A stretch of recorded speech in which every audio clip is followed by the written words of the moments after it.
So nandito na kami sa area kung saan nandito yung mga evacuees na from Bulkan Taal. So marami parang nagtutungo dito na mga tumutulong din. So kung makikita nyo, dagsa na rin yung dumadating na mga trucks na kanya-kanya dala rin ng mga relief goods buhat sa iba't ibang lugar. So dito sila tumutuloy ngayon sa Barangay Santa Lucia, Dolores, Quezon.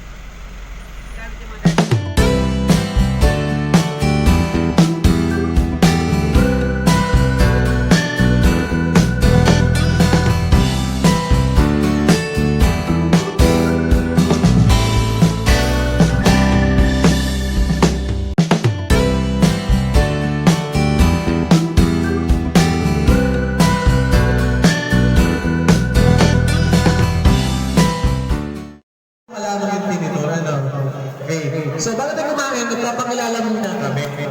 Okay?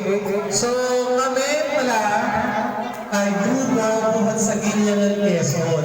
Ginyangan, Quezon. Alam niyo ba ang Ginyangan, Quezon?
Hanggang dito lang.